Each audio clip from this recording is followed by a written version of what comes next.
നിന്റെ ശക്തി കൊണ്ടല്ല, നിനക്കല്പമേ ശക്തിയുള്ളൂ, പക്ഷേ ഉയരത്തിന് ശക്തി.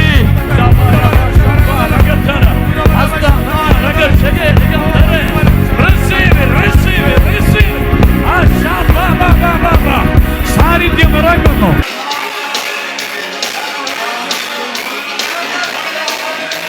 Praise the Lord. ഒരു ഹൈന്ദവ പശ്ചാത്തലത്തിൽ ജനിച്ചു വളർത്തപ്പെട്ട ഒരു വ്യക്തി യേശുവിനെ അനുഗമിക്കുമോ? യേശുവിൻ്റെ സാക്ഷിയായി മാറുമോ? അതിൻ്റെ ഒരു ഉദാഹരണം നമ്മുടെ മുമ്പിലുണ്ട്. ഷിജു RS നായർ.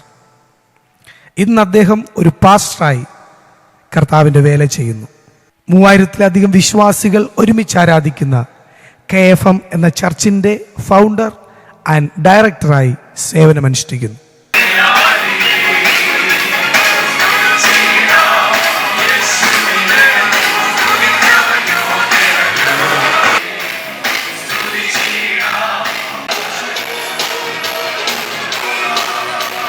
ഈ മാറ്റം അദ്ദേഹത്തിൻ്റെ ലൈഫിൽ എങ്ങനെ സംഭവിച്ചു?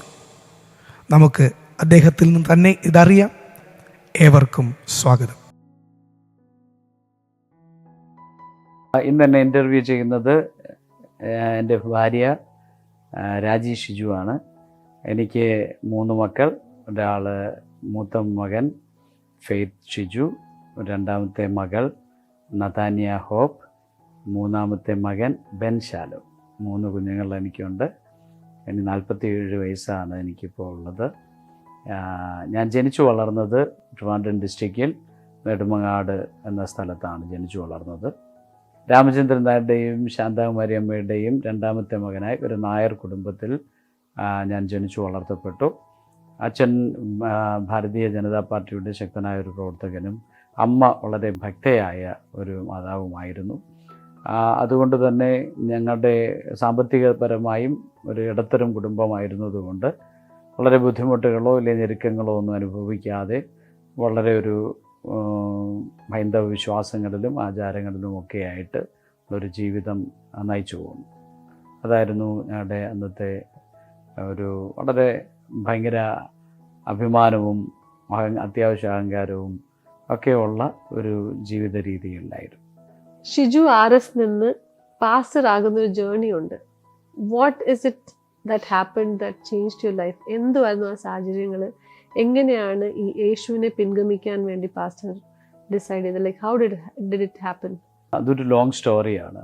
ഒരു 30 വർഷത്തോളം ചരിത്രമാണ്.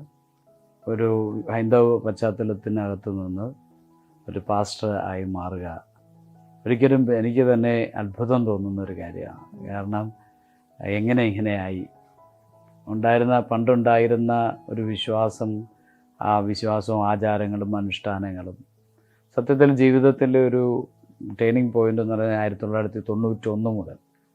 ആ സമയങ്ങളിൽ ഞാനും എൻ്റെ സഹോദരനും ഒക്കെ പഠിച്ചുകൊണ്ടിരിക്കുന്ന ഒരു സമയം. പെട്ടെന്ന് എൻ്റെ പിതാവ് ഗൾഫിലും ഒക്കെ നേരത്തെ പറഞ്ഞതുപോലെ വിദേശത്തൊക്കെ കുഞ്ഞുനാൾ മുതൽ വിദേശത്തും ഒക്കെ ആയിരുന്ന സാഹചര്യത്തിൽ നിന്ന് സാമ്പത്തികമായ എല്ലാ സാഹചര്യങ്ങളും കുറവുകളൊന്നുമില്ലാതെ വളർന്നു വന്നിരുന്ന സാഹചര്യത്തിൽ നിന്ന് പെട്ടെന്നാണ് എൻ്റെ പിതാവിൻ്റെ ബിസിനസ് സ്ഥാപനങ്ങൾ അവസാനിക്കുകയും അത് നഷ്ടപ്പെടുകയും അതുമായി ബന്ധപ്പെട്ട് വലിയ കടബാധ്യതകളും 91 മുതൽ എൻ്റെ പിതാവിനെക്കുറിച്ച് സൗദി അറേബ്യയിൽ ആയിരുന്ന എൻ്റെ പിതാവിനെക്കുറിച്ച് യാതൊരു വിവരവുമില്ല. അന്ന് ഞങ്ങളുടെ വിശ്വാസം അനുസരിച്ച് ഞങ്ങളുടെ പിതാവിൻ്റെ ജാതകം ഒക്കെ പരിശോധിക്കുമ്പോൾ ജാതകപ്രകാരം ആ സമയം വരെ ആയുസുള്ളൂ. അപ്പോൾ എല്ലാവരും പറഞ്ഞു, ഏകദേശം ഒരു 6 മാസത്തോളം ഞങ്ങൾ വളരെ അന്വേഷിക്കുമ്പോഴൊക്കെ അറിഞ്ഞത് പിതാവ് ഈ ലോകത്തിൽ ജീവനോടെ ഇല്ല എന്നറിയുകയും അത് മുഖാന്തരം ഞങ്ങൾ ജാതകങ്ങളൊക്കെ പരിശോധിക്കുമ്പോഴും അച്ഛൻ്റെ ഒരു ആയുസ്സും അതുവരെ ഉള്ളൂ. അപ്പോൾ വലിയ കടബാധ്യത, അതുപോലെ തന്നെ കുടുംബത്തിൽ അന്നുവരെ പ്രൗഢഗംഭീരമായ ജീവിതം നയിച്ചു വരുന്ന ഞങ്ങളുടെ ജീവിതത്തിൽ ഈ വലിയ ബാധ്യതകൾ എങ്ങനെ കൈകാര്യം ചെയ്യണമെന്നും കടക്കാർ ഞങ്ങളെ ശല്യം ചെയ്യുന്ന അനുഭവങ്ങൾ, 91 തുടങ്ങി ബാങ്കുകാർ ഞങ്ങളെ ശല്യം ചെയ്യുന്ന അനുഭവം, വീട്ടിനകത്ത് അമ്മയ്ക്ക് ഇതെങ്ങനെ കൈകാര്യം ചെയ്യണമെന്നറിയില്ല. ഞങ്ങളുടെ പെട്ടെന്നുണ്ടായ ഒരു ചീട്ടുകൊട്ടാരം വീണുടയുന്നത് പോലെ ഞങ്ങളുടെ സ്വപ്നങ്ങളും ഞങ്ങളുടെ ജീവിത രീതികളും എല്ലാം ഒരു വീണുടയുകയും പിന്നെ വലിയ ബാധ്യതകളിലും ഞങ്ങൾ വലിയ കടക്കാരായൊക്കെ മാറുന്ന ഒരു സാഹചര്യത്തിൽ അതെങ്ങനെ കൈകാര്യം ചെയ്യണമെന്നറിയാതെ ഞങ്ങൾ ഭാരപ്പെട്ടു. ഞങ്ങൾ പഠിച്ചുകൊണ്ടിരിക്കുന്ന ഞങ്ങളുടെ പഠനം മുമ്പോട്ട് പോകാൻ കഴിയാത്ത അവസ്ഥ, ഞങ്ങൾക്ക് ജീവിതത്തിൽ ഒരു നന്മ ഇനി സ്വപ്നം കാണാൻ കഴിയാത്ത അനുഭവം.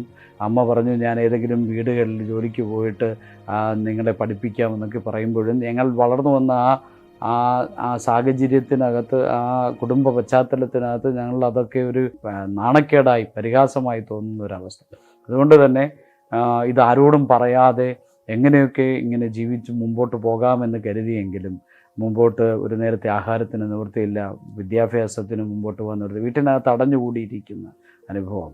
ആരെങ്കിലും വന്ന് വാതിൽക്കൽ മുട്ടിയാൽ ഒരു ഭിക്ഷക്കാരൻ്റെ കാലും ഗതികെട്ട രീതിയിൽ ഞങ്ങളുടെ അകത്തിരിക്കുന്നു. അമ്മ എല്ലാ ക്ഷേത്രങ്ങളോളം കയറി ഇറങ്ങി ഇതിൻ്റെ പ്രശ്നപരിഹാരത്തിന് വേണ്ടി ഞങ്ങൾ പോകാത്ത ക്ഷേത്രങ്ങളില്ല, പുണ്യസ്ഥലങ്ങളില്ല. എവിടെയൊക്കെ പ്രശ്നപരിഹാരമുണ്ടോ അവിടെയൊക്കെ അന്നത്തെ വിശ്വാസം അനുസരിച്ചുള്ള ദൈവങ്ങളെ മുഴുവൻ ആശ്രയിക്കും. വീട്ടിനകത്ത് നടത്താത്ത പൂജകളില്ല. പക്ഷെ എല്ലാവരും പറയും, ഇത് നിങ്ങളുടെ ഒരു തലയിലെഴുത്താണ്, വിധിയാണ്, ഇതിൽ നിന്ന് ആർക്കും നിങ്ങളെ രക്ഷിക്കാൻ കഴിയില്ല, ഇതിനകത്തുനിന്ന് പുറത്തു വരാൻ കഴിയില്ല, ഇത് നിങ്ങളുടെ ജാതകപ്രകാരം കുടുംബ ഇതനുസരിച്ച് നിങ്ങളുടെ വിധിയാണെന്നൊക്കെ കുറിച്ചിട്ടപ്പോൾ ഞാൻ വിചാരിച്ചു, ഞങ്ങളൊരു തെറ്റും ചെയ്തിട്ടില്ല, പിന്നെയും എന്തുകൊണ്ടാണ് ഞങ്ങൾക്ക് ഈ കഷ്ടത? അതിനേക്കാൾ വേദനിപ്പിച്ചത് ദൈവങ്ങൾ ഞങ്ങളെ കൈവിട്ടു. ബന്ധുക്കളും ചാർച്ചക്കാരും അതുവരെ ഞങ്ങളെ ഏറ്റവും വലുതെന്ന് കണ്ടിരുന്ന, അല്ലെങ്കിൽ ഞങ്ങളുടെ കൂടെ ഉണ്ടെന്ന് പറഞ്ഞ രക്തബന്ധങ്ങൾ പോലും ഒരു നേരത്തെ ആഹാരത്തിന്, ഒരു ആഹാരം കഴിച്ചോ എന്ന് ചോദിക്കാൻ, ഫീസ് അടച്ചോ, നിങ്ങൾ വിദ്യാഭ്യാസം മുമ്പോട്ട് പോകാത്തതെന്ത്, അങ്ങനെ ഒന്നും ചോദിക്കാനോ കരുതാനോ ഒരു മനുഷ്യനോ. അന്ന് ഞങ്ങൾക്ക് മനസ്സിലായി, ഇവരെല്ലാം ഞങ്ങളെയല്ല സ്നേഹിച്ചത്, ഞങ്ങളുടെ പണത്തെയാണ്. അപ്പോൾ പണമില്ലാത്ത ഒരു മനുഷ്യൻ്റെ ജീവിതത്തിൽ അനുഭവിക്കുന്ന അവസ്ഥ എന്തെന്ന് വ്യക്തമായി ആ കാലഘട്ടത്തിൽ ഞങ്ങൾ മനസ്സിലാക്കി. 93 അവസാനം വരെ ഞങ്ങൾ പല വിധത്തിൽ പിടിച്ചു നിന്നു. 93 അവസാനമൊക്കെ ആകുമ്പോൾ പട്ടിണിയുടെ അങ്ങേറ്റമാണ്. പണ്ടൊക്കെ വീട്ടിലെ സാധനങ്ങളൊക്കെ കൊണ്ട് തരികയൊക്കെ ചെയ്തുകൊണ്ടിരുന്ന ആൾക്കാർ ഞങ്ങളെ കാണുമ്പോൾ തന്നെ മുഖം തിരിച്ചു കളയുന്ന അനുഭവം.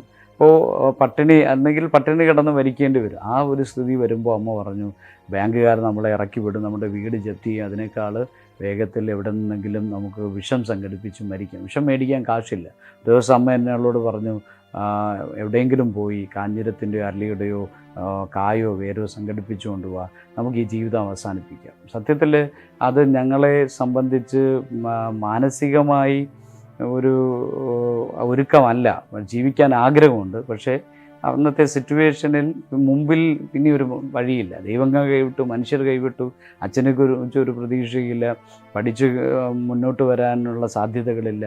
എല്ലാ വഴികളും അടഞ്ഞപ്പോൾ ചിന്തിച്ചു, ഇതിനേക്കാൾ നല്ലത് ആത്മഹത്യയാണ്.